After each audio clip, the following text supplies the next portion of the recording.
What's going on, Blue Jays fans, and welcome to another edition of Jay Bird Watching. We are part of the StadiumScene.tv network, and we are the official podcast of Fan-Sided Jays Journal. The Blue Jays are on a tear right now. They are finally winning games. I believe they are on a 5-game winning streak as of Tuesday evening, September the 6th. Today, they sit a mere 5.5 games behind the first place New York Yankees, a half a game behind the second place Tampa Bay Rays, who are maybe a little bit more vulnerable than we like to admit. And they have secured a wild card spot. I believe they are 4 games up in the wild card over Baltimore. So they are sitting pretty, and things are starting to solidify in their favor, or so we will discuss, maybe debate. But in order for me to get that debate going, and joining me tonight is Mr. Craig Borden and Mr. Brennan Panikar. Gentlemen, how are we this evening? Better know if they're winning, huh? Yeah. What's a winning streak, eh? Yeah. What's going on? Where'd this come from? Yeah, seemingly out of nowhere, because they are really shoving it down my throat. From what I've been saying the past couple of weeks. Maybe they were finally listening to you, and you lit a fire under their ass. That's definitely it. That's usually what happens when that goes on his pants. Definitely. I like it. Go with it. It's the Adam Corsair effect. Look, I'm on record, and no one can say that I haven't said this, and I won't deny it, that for the past couple of weeks I've said they have to show it to me. They have to beat the teams that they are supposed to beat. You know, that this was coming off the heels of losing a bunch of games to Baltimore previously. I think they were swept, if memory serves me correct. And then teeing up against teams like Pittsburgh and facing Baltimore again, Chicago Cubs, even. You have to win those games. And, so far, other than one game against Chicago since then, they have been winning. So these are the teams that they have to beat in order to secure this wild card spot. And it seems like they're doing that. So let's get into it. Let's start with you, Brendan. Given the optimism that we're expressing right now with this team, and given that the Jays are finally, at least ostensibly, finding some cohesion on both sides of the ball, you could say Barrios had a good outing, but it wasn't great. It's left a little bit to be desired, but they still got the dubs. How do you feel? Is this momentum enough to solidify a postseason spot? We'll just focus on the wild card for now. We'll move into the division in a bit, but how are you feeling about this team, man? Let's see what happens tonight and tomorrow, because you have the chance to really bury them. They're 4.5 up right now. Win again tonight, and who knows? Like, if you can manage to find a way to sweep them, you leave town 6.5 up with going to Texas for 3 games. I forget who Baltimore plays after this. I could quickly check it, but that's a big opportunity to potentially. If you take care of business, get Texas, win 2 out of 3, maybe things fall in your favor with Baltimore playing. I'm looking up right now. And then you got the Rays for 5. That's going to be tough. So at least they start to build a little bit of cushion, right? Where it's the Rays. Everything goes wrong when we play them, usually at the Trop, sometimes at Rogers Center. So build as much cushion as you can before you welcome Baltimore back. That middle of September series right there. So, and the Orioles go to Boston, or are home to Boston after this. So I can see them losing, maybe dropping a game. Maybe the Red Sox get hot for a weekend and take 2 out of 3. But yeah, no, it really depends, because look, if you drop today and you drop tomorrow, then you leave 2.5 up, and you're in a similar spot to what you came into this series in. So I'm not ready to say it's starting to be wrapped up, but if you finish strong, even if you win tonight and you leave, and maybe you drop tomorrow and leave 4.5 up, I'll feel pretty good about that, and really start to get some confidence and feel like the team is heading in the right direction.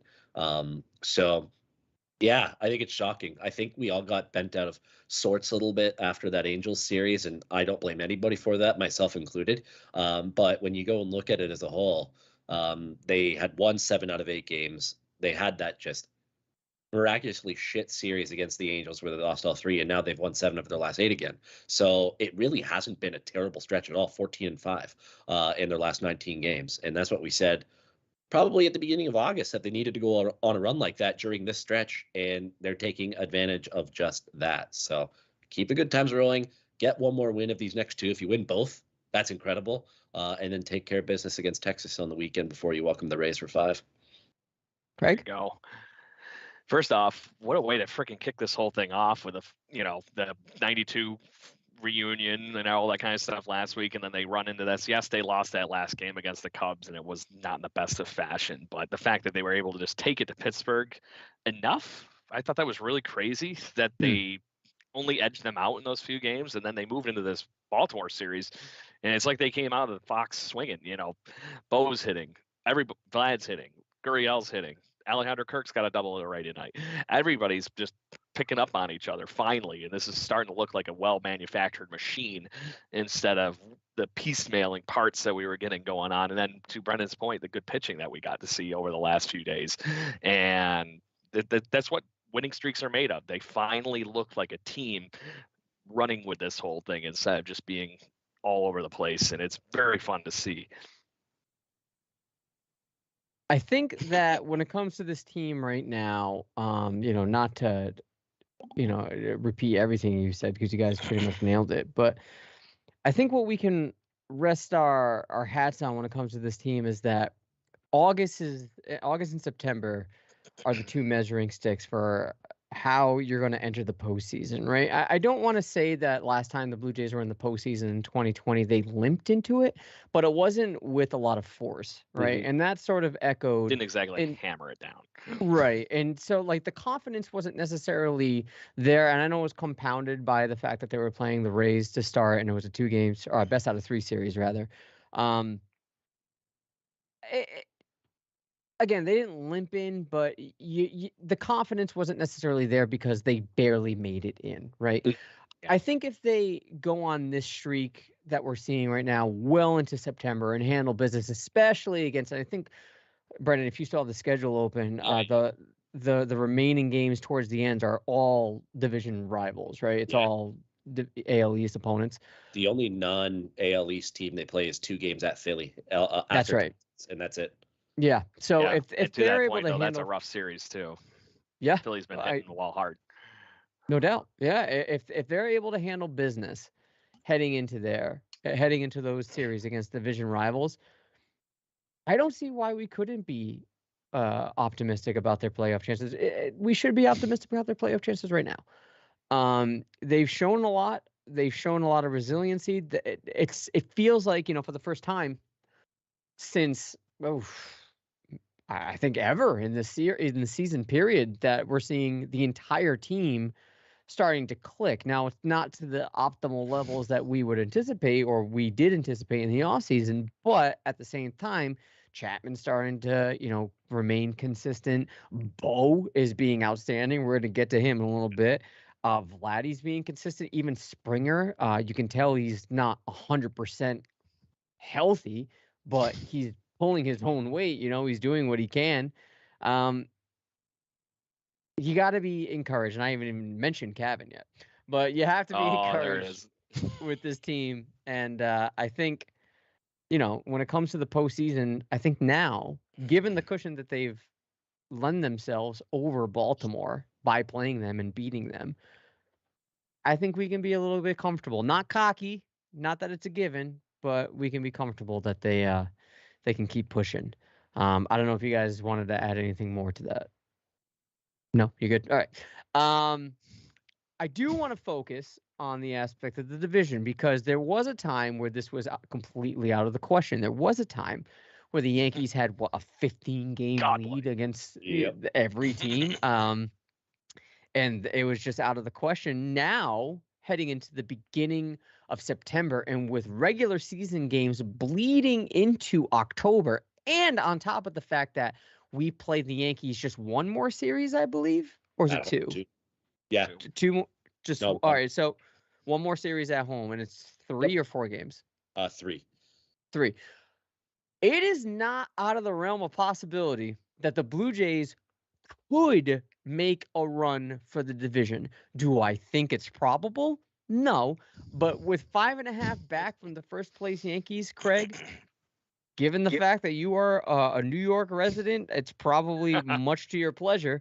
Do you think this is attainable, or are we just, seeing 5.5 and saying, Oh man, okay. Are the Yankees still the king of the crop? Looking at that roster and the way they're playing damn baseball, they're about. I'm going to put this away from the baseball movie references. They're about one locker room lollygagging speech away from being actually good. But Okay. they look pretty damn bad, and whatever they're doing ain't baseball right now, boys. Yeah. And I think this sums it up perfectly. Is I don't know if you guys saw the home run ball that Josh Donaldson all of a sudden had to run out the other day. The pimp, yeah. Yeah, he was pimping that thing hard, like he is still 2015 MVP Josh Donaldson, and the ball hits like at the base of the wall, and he's like, "Oh crap, gotta run." I think that sums up the Yankees play right now so well, and it's just they're like desperately looking for something to latch onto in that dugout. And the fans here in New York are flipping out. It's like not even subtle anymore. It's because up until about 2 weeks ago, they're like, don't worry, they'll figure it out. It's not a big deal, like we were all season. And now they're like, God, and they're gonna be all bald at the end of the week. So it's very entertaining to be watching from down here. But to that point, I don't see where that fire comes from, because their manager, Aaron Boone, and sure as shit ain't coming from him. He's cracking at the seams right now. You see it in every damn interview they post on MLB Network, on Twitter, anything. He is freaking out to the point where he's slamming desks and right in the middle of interviews, tipping water bottles over, everything. I don't see him being that angry and frustrated being what that dugout needs. And I don't know, with all the other egos in that locker room, if it comes back. The Yankees fans really have something to be worried about. So to your point on the Blue Jays, some team is going to sneak up on the Yankees and steal that. I really wouldn't. Right now, I'd be shocked if they are anything but a wild card team. I don't think they're a division winner at all right now. I really think they're going to cough it up. It might not be the Blue Jays, but to that point, we're right there with everybody else. Just don't let it be the Rays, please. Don't let Yeah, it be the no. Rays. I know, right? And to that point, you guys know Shane Macklin is gone for basically the rest of the season, or McClanahan, I mean. So, that's an all-star. That is a guy that was contesting for the Cy Young that is all of a sudden not on that team anymore. Yep. That's going to be a big hurt for the frickin' Rays. Could they sneak into the playoffs and find a way to make it work for a 3-man rotation throughout the playoffs? Yes, but they have to finish in a strong spot here and put something together before that all comes up. Yeah. Brendan? It's interesting because I'm looking at their schedule the rest of the way, and there are a couple tough series, but for the most part, I would say they're pretty cakewalkish. So just with the lead they still have and that they had once built up, I think they barely hold on. Like, I think it'll get really, really close down the stretch, and maybe they win it by a game, maybe two. But keyword barely. yeah. So, I mean, we know they have the firepower to come back and turn it on and whatnot, but they've just been dreadful for the better part of over a month now. And as Craig said, there's not much signs of it improving. So they have 2 tomorrow, I guess 3 more against the Twins, doubleheader tomorrow and game Thursday. Then they're home to the Rays this weekend. So that could make things quite interesting. And if you're a Blue Jays fan, knowing that you're going to Texas and you could take 2 out of 3 and how close you are to the Rays, sweep the Yankees or win 2 out of 3 Tampa Bay, make it closer for all 3 teams. If the Rays do that and take care of business, you never know. That lead for the division could be down to 4 or 3.5 or 3 games by the time the Blue Jays come back to Toronto next week. So that is a huge possibility. But then after that, they go at Boston for 2. So that's, you know what, that's iffy. Then they go to Milwaukee 3. So that's 3 games where the Brewers are still playing for their postseason lives. They're 2 games out. So Milwaukee can be challenging, good pitching, but then 2 against Pittsburgh at home, 4 against the Red Sox at home, and then they finally come to Toronto the 26th, 27, 28. So there's your opportunity. As long as the gap stays where it is and hopefully shrinks between now and that series, then you're right in it and you can take care of your business and make that a little bit lower before the Yankees end with 3 with the Orioles, and then they finish with 4 at the Texas Rangers. So there's some series in there that they could cough up some games. There's some series in there where they can pile a little bit of a winning streak. But you know what? If it's 5 games, 5.5 games or less, when the Yankees come to Toronto for that final week and a half, there's still a chance if you take care of business. And I do think it'll come down to the wire, but I think the Yankees will just barely hang on. Listen to this. Good. Oh god. Second No, half. go ahead. First half for the Yankees. First half they were 64-28, and they were almost 200 runs scored more than runs allowed. Second half they are 17-26, and they are -15 in the runs scored, runs allowed. Oof. That's the tale of 2 seasons. Yeah. That's two different teams. That's not even the same idea. So I just wanted to put that out there as I read that and like went bam. I knew it was bad, but I didn't think it was that bad. No, sure. Like, and it's also the fact that we acknowledged that during the initial half of the season is that their first half up until the All-Star break was pretty cake.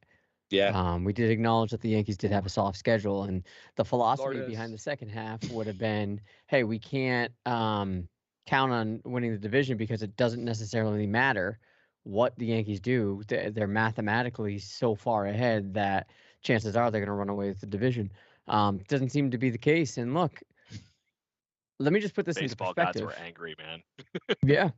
If the Blue Jays are to take the division, just want to put this into perspective, that would line them up with the second best record in the American League, mathematically. There's no way the Guardians are catching up. No. Right? Yeah. That's Wild. pretty good given the first half of the Blue Jays that they had Hell and yeah. the first half that the Yankees had. And if the Blue Jays are able to cover ground like that, that's pretty good. I talked about confidence heading into the postseason, how that carries over into performance. That's something that they can hang their hats on, especially being so young and so, ruthless when it comes to their offensive approach. This is pretty. I like it. I'm sort of chomping at the bit now. Yeah, look, Craig, you mentioned tale of 2 seasons when it comes to the Yankees. Look no further than the Blue Jays, man. Tale of 2 seasons, and my optimism is Mixed now batch. ringing a little bit true. Yeah, dude, like it is on the table, and it's strange that it's coming from me because I seem to be the pessimist when it comes to the group. When Chris isn't here, but when Love you, Chris. yeah, when the Blue Jays are performing like this and they're heading into Arlington to face the Rangers team rather, that has lost 9 straight games. Take advantage. If they pummel the Orioles, which right now they have a run lead against them, and what is it, heading into the 3rd inning, is it? The 3rd. Anything could happen. You sweep the Orioles, you sweep the Rangers, you don't know where you're at. Yeah. And that's a good sign. So here's hoping. The pessimist done at one here. Listen, it's pessimist Twitter. It's that, you know what it is?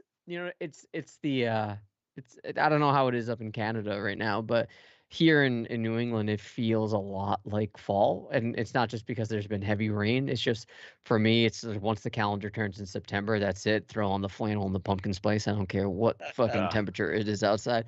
And all your friends got their Patriots flags out and everything. It's like, oh god. Not before I put my Bills flag out, but couldn't tell, Mr. Basement. Yeah. Yeah, the bottom line is that September and October baseball, now that we have regular season games in October, there's something special about that. There's something special to have like a crispness in the air and to play competitive baseball. To me, there's something internal and something what's the word I'm looking for? It's not something that you can necessarily grasp onto. It's something that you have to feel. So to me, if that competitiveness runs into that season of baseball, there's nothing better. I'm hard pressed. Maybe a Sunday night football game is better, but that sort of postseason feel is captivating. So that's all to say. Yeah, I'm trying to be optimistic about it. But let's move on to specific players that I want to touch on. Speaking of optimism, and we can't have a podcast that I host without talking about the king himself, Kevin Biggio. I want to talk about King Kevin and Bo Bichette because they have been playing absolutely phenomenal, respectively, for where they have been throughout the season. Now, that's not to say that Biggio is lighting it up across the board throughout the major leagues. He's not. But he has a higher OPS plus than Giancarlo Stanton. I'm just going to put that out there. All-Star Game MVP, Giancarlo Stanton. Yeah, fair. Bo Bichette, I think he did when was the hat trick? Was it last night? Or it was last night. Yeah, last night. It was last night. He's Feels like been that on a long ago tear. already, huh? Yeah, he's been swinging at first pitch, which hasn't been atypical of him throughout the season, but he's really thinking into that launch angle, and it is paying off like no tomorrow. Biggio, for his part, has looked a lot more confident at the plate, which of course is bleeding in to his defense as the Ben Zobrist light of the team. Speaking of solid defensive performances, I am very impressed by what I've been seeing from Bo Bichette. Very, very impressed. He looks like a man determined to be one of the top shortstops in the American League. So, Brendan, is this a sign that we're finally seeing at least maybe not 1 through 9, but the main players that we have suspected to be offensive juggernauts throughout the season, or rather the offseason? Is it finally time that we can say, yes, we are finally in that cohesive offensive surge that we've been waiting for? Yes, and Bo Bichette really is the key for that, because when you have just two guys going at a time, you can be good, score some runs, but I wouldn't say they've piled it on over the last couple weeks, but they're getting 4, 5, 6 runs pretty consistently a game, and that should usually win you baseball game tomorrow. Kind of winning most balls games. Exactly. Look, we've been asking for this all year, and I know somebody, I think it was Craig, who picked Bo Bichette for picks to click last week. And you couldn't be more right, because we've been asking for that one Bo Bichette hot streak, and it's finally here. So you see a lineup go from good to great when Bo is hitting, and when you're getting production from Cavan Biggio at the bottom of the lineup, can get on base, set for others, then it just all falls into place. Look, it hasn't been perfect. Again, I still feel that this team has been a notch below what they did last year, and maybe that's just because Springer and Simeon and Bo and Vlad were all going together at the same time last season, and just felt like 2 to 3 home runs per game. You had more power from Lourdes, who had 20 plus homers. But all the numbers bear out that they're just as potent of an offense as they were a season ago. So maybe I don't know. It just feels like it's been steady all season, and maybe they're finally hitting that peak that they had last season. Again, I need to see it to believe it, because they've gone through peaks and valleys, as we've seen all season, like any baseball team goes through. But this is really when they turned or put their foot on the gas last year and made that run to just miss the postseason by 1 game, or at least a wild card or a tiebreaker for 1 game. So if this is the start of it, sign me up. And like you said, go in hot, because had that team gotten in last year, they had all of the momentum in terms of anybody in the American League East. We've said multiple times, if the season went 1 more week, the Yankees and the Red Sox might not have made it. The Blue Jays would have gotten in ahead of both of them. So they both stumbled into the playoffs. The Blue Jays would have gone in red hot. So, hey, keep it going. Let's see where they're at after tonight, tomorrow, the Texas series. And like you said, Adam, even if you go 4 or 5 with the next 5 games, or you go 5 out of 5, that's still pretty damn good. And I would expect another game, maybe game and a half, to be knocked off that Yankees division lead. So if you look back through all the fun here, the Blue Jays have scored at least 3 runs in every ball game since the second game in LA. So that's putting them in a good spot to win. And honestly, that was the only game that they had was with 3 runs, was the last day in LA. They've had at least 4 runs every game since. So when there's a couple of lopsided ones in here too, there's the last couple of days, and then the 4-0 game against Pittsburgh to kick off that series. So they've been playing good baseball. Because even that last game that they lost to the Cubs, 5 runs, boom, it's there. The pitching didn't hold up that game. It was clear and obvious. Bichette just hit a home run. By the way, did he again? Jesus. Yep. See, this is the hot streak, man. Yeah. Oh God, you could ride that kind of a hot streak on one guy like that for a long time, but the fact that Teoscar's been heating up in that time frame too, and Vlad and everybody, that's the difference maker right now. Was it a solo shot? No. There you go. 3-0. That's the other crazy thing. I just saw the highlights. So those 3 home runs that he hit yesterday, he hit all fields, left, right, and center. Yeah. So, and to that, that's just him driving the ball back up the plate. And he was that one that it was the one he raked and pulled. He was so far ahead of that, but because he's waiting for the ball to travel further and actually trying to actively push it to opposite field or up the middle, That ball just becomes ball. He just turns around and bang out to the left field wall, So the timing's there. I honestly, they were saying this during the game. I think it was during the first one yesterday. He's brought back that more the toe tap for his two-strike approach, which he got away from. Why would you mess with that? He was doing that so good his whole career. I don't know. This is one of those things that's not broke, don't touch it. Don't even put it across your mind to me. I honestly wonder how much this is John Schneider going, Bo, just be you. You got this. Don't worry about it. And him knowing Bo Bichette as well as he does, because God forbid he won the Eastern Championship with him back in 2017, I think was the year that they won it. Yeah, I think it was the year after that they brought Bo and Biggio and everybody up. So yes, so to that point, maybe he's just finally found the way to get around the mental stuff that we were seeing from Bo Bichette earlier in the season, because you guys saw it in glimpses. It was just never put together in a package like this. This is the ceiling, I think, for Bo Bichette, but somewhere behind this is that fact that he's going to hit you a home run a week. That's somewhere in the 270s. He's close to 100 RBIs. Everybody seemingly forgets that, regardless of all the fun that he's not doing well this year. He's got got to have 80 RBIs after this last couple of games. So I think people have been giving him a bum rap all season, just because it looked rough compared to the guy that had the American League leading hits total last year. But to that point, I think somewhere in the middle is actually where he is. So the fact that he's just riding this hot streak, let him ride it, man. Because honestly, he's got that swagger back that is going to let him continue to do this, I think, for the rest of the season. May not be this level, but it's going to be like, that's right, I am one of the best shortstops in the game. You better pay attention. Yeah, I'm hard pressed to find. I'm hard pressed to find 5 better shortstops in the American League. And given that the American League, the shortstop isn't what it used to be in terms of the plethora of talent in there. Not to say that these players aren't talented overall, but correct. The cream of the crop usually you could pinpoint, and there was a bunch of them. Now there seems to be fewer and fewer. But Bo Bichette is definitely staking his name into that claim.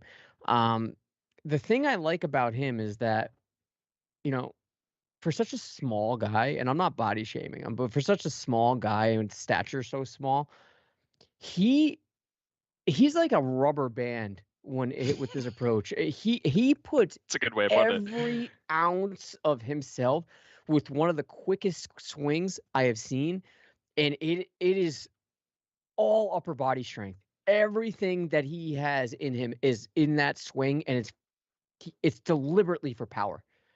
And sometimes, like in the beginning of the year, that worked to his detriment because, he's trying to knock the shit out of the ball when sometimes it determined, like, you have to put the ball in play here, Bo. We're not looking for you to play hero.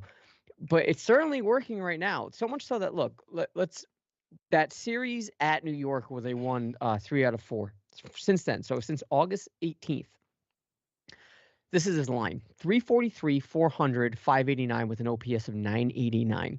Yeah, he's had 25 hits, 10 runs, 4 home runs. You can chalk another one up right now. So 5 home runs and 26 hits, 6 doubles, 6 walks, and 14 RBIs with only 16 strikeouts.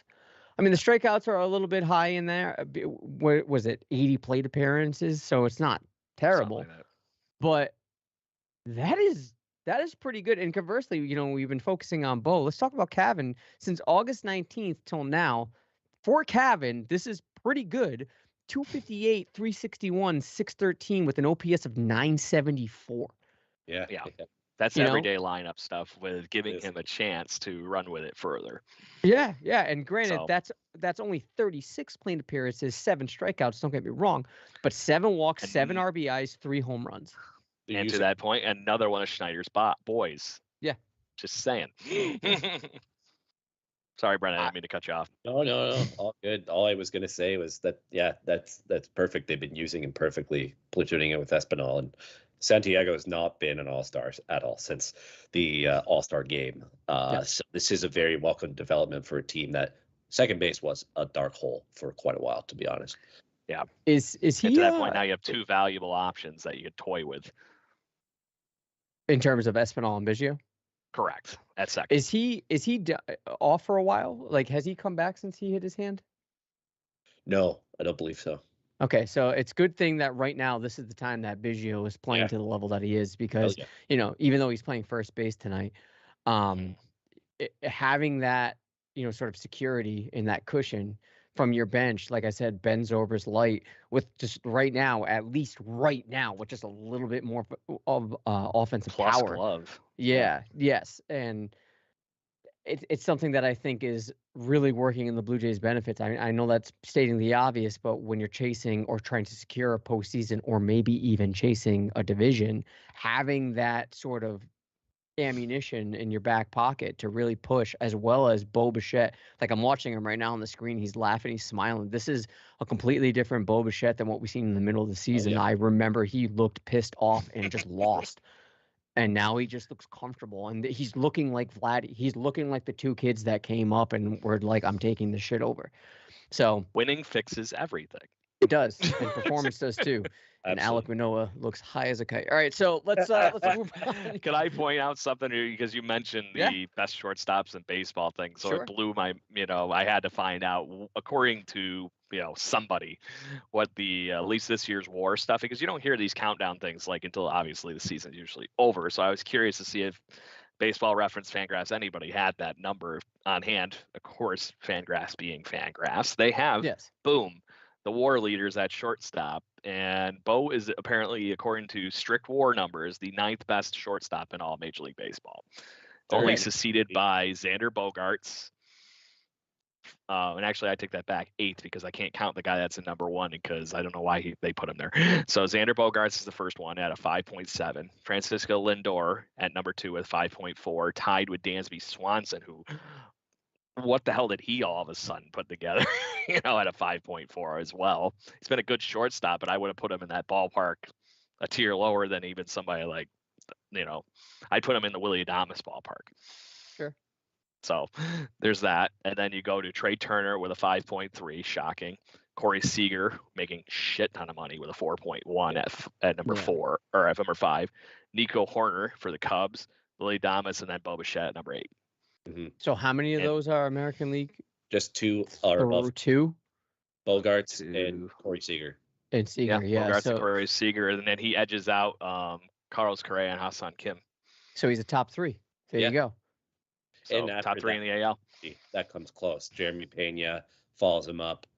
Elvis Andrus is in there too, and Jorge Mateo. But in terms of guys who play every day, Bo's 3rd, and it's really not even close for the best after that.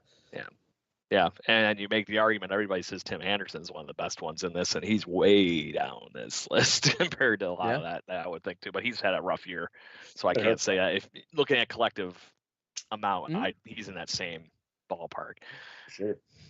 But I just thought it was shocking that where he sits in that list, it's a lot better than Blue Jays fans would think. That's why I wanted to make sure I said it. Yeah. Oh, no problem. Like I said, I'd be hard pressed to say he's not a top 5 shortstop in the American League. Turns out he's a top 3. And it's, it makes you wonder how much recency bias is going to come into play. Is, if Bo finishes off the year strong and has a very, very impactful, strong postseason, her strings have to be open.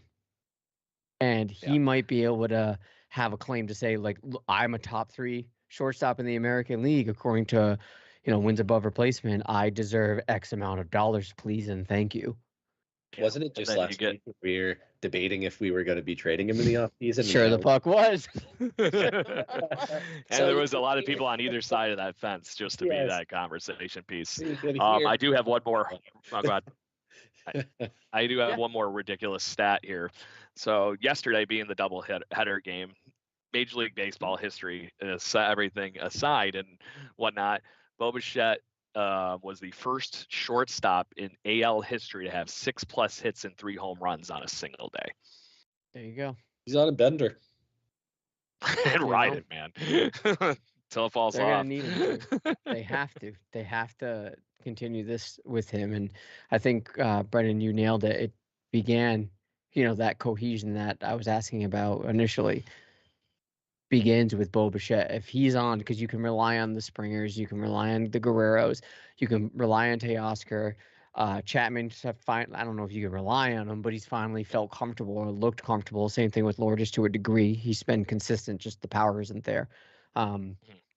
With Bo Bichette sort of wrapping that up, it's a nice little package that you can really rely on for the postseason. But let me get into the final topic of this evening before we get to picks to clicks and our predictions. Jordan Romano. Now, it seems you want to talk about a tale of two seasons.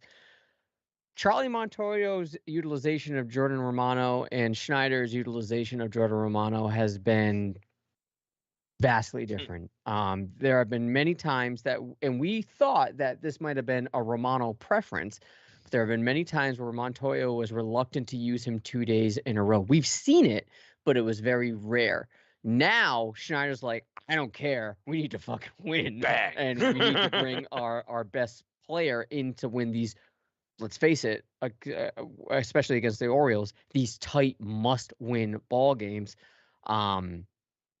Craig, I'll throw it to you.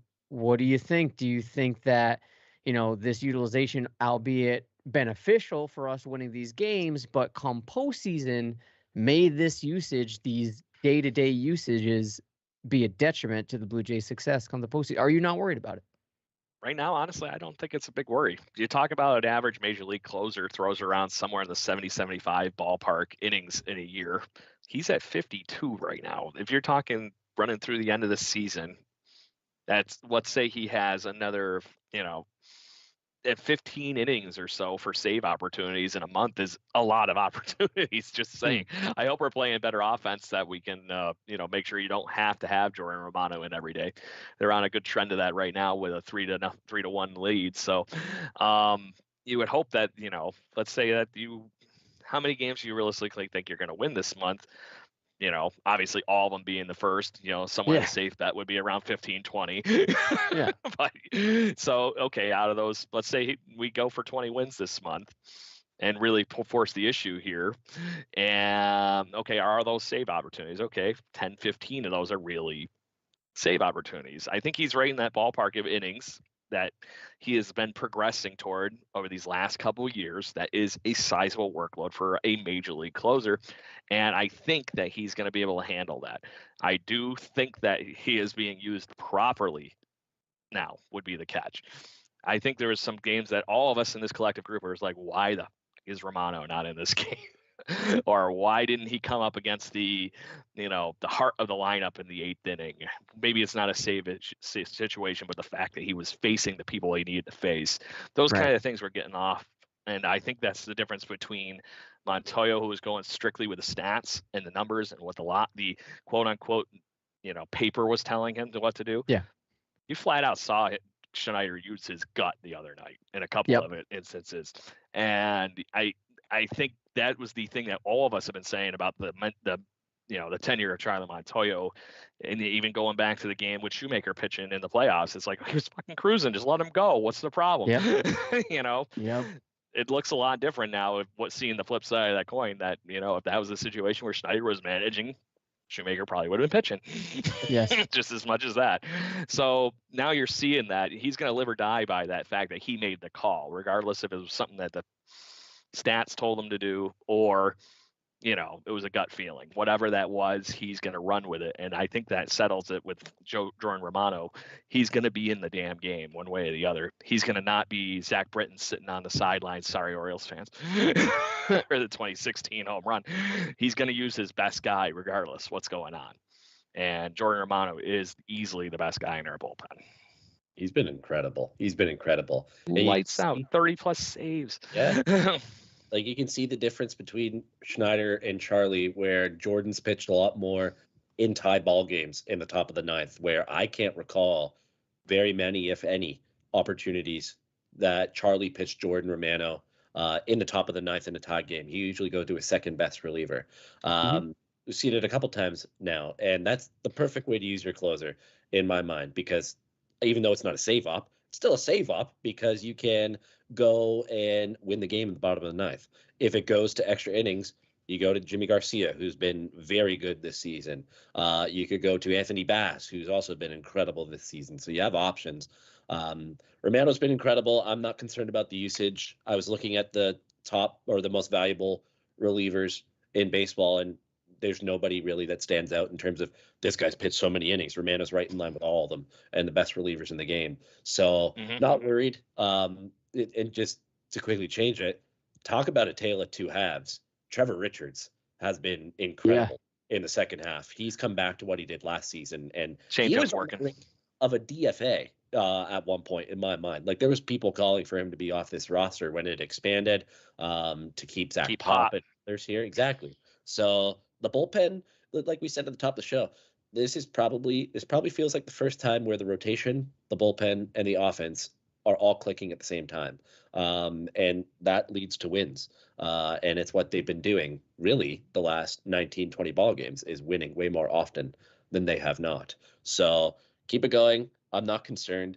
One question I do have for you guys, just talking about Romano, his usage and going into the playoffs, is they get there, you're in a wild card series, your starter goes 6 innings, maybe into the 7th. I remember, and this is the same for every team, you have your maybe 3, maybe you stretch it to 4 guys who you absolutely trust no matter what.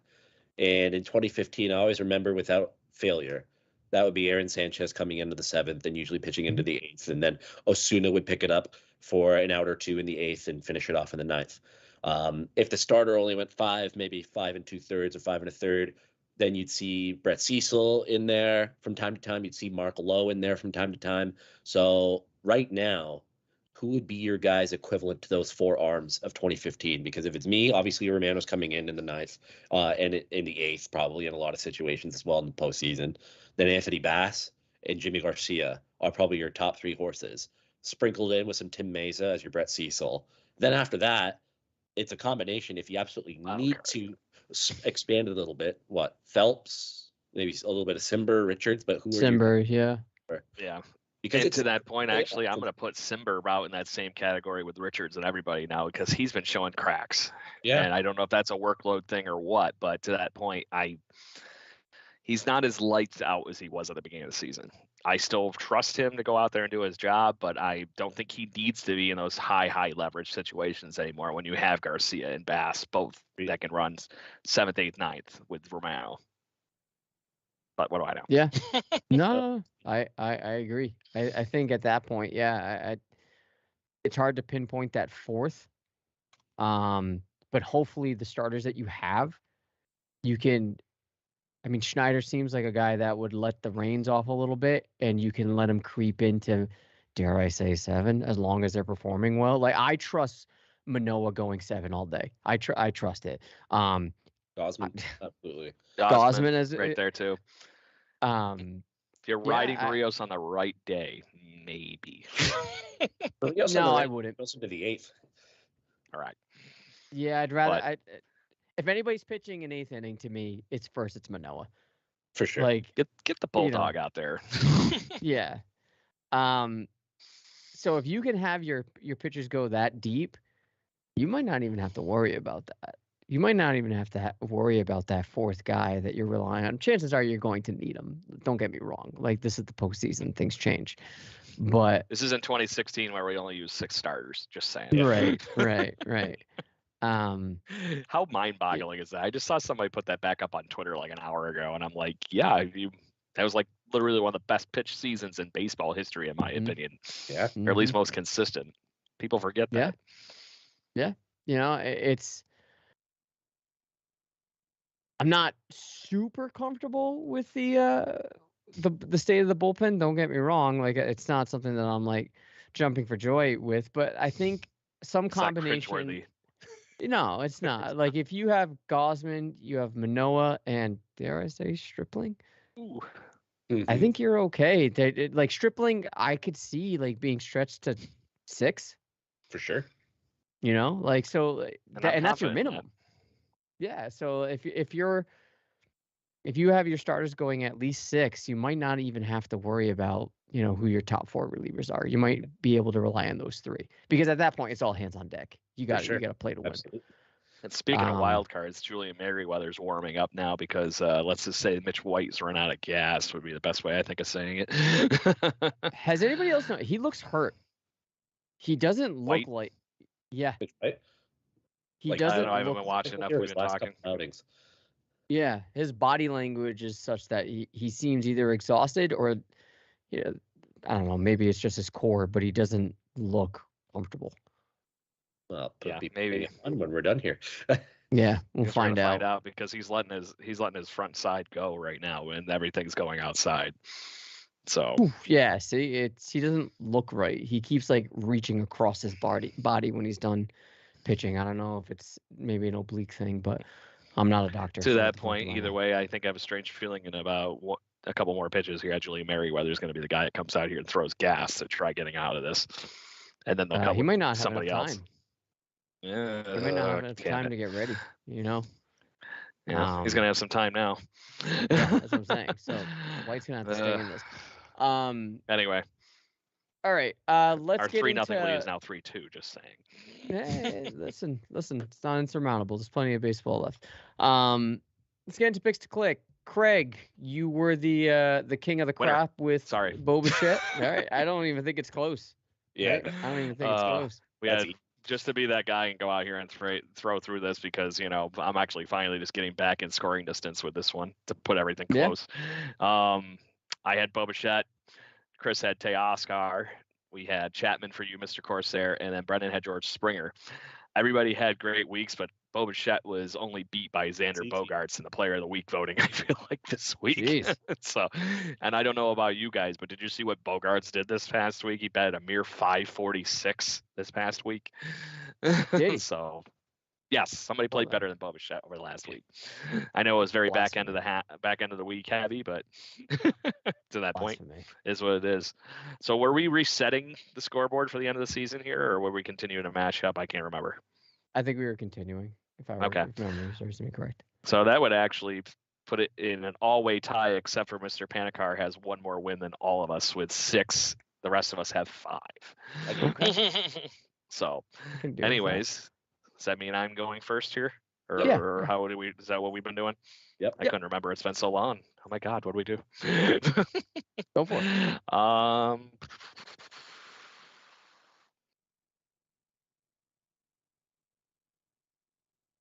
You know what? I'm just gonna do Chapman. He's got another RBI tonight. Okay. And how many games do we got? We got.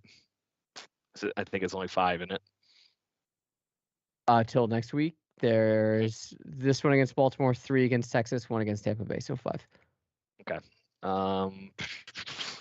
We damn well better sweep the fucking Rangers. I think we're gonna cough one of these games up against the Orioles in the remainder here, so I'm gonna say 4-1.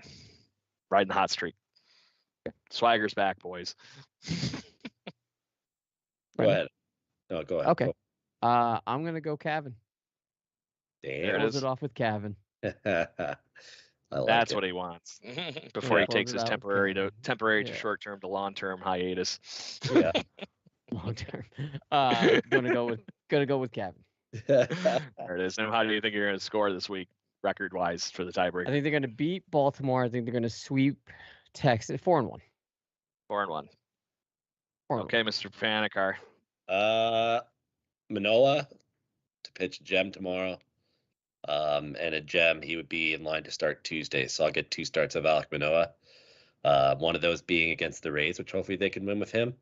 And record win tomorrow, of course, because I want my pick to click to win, pitch well.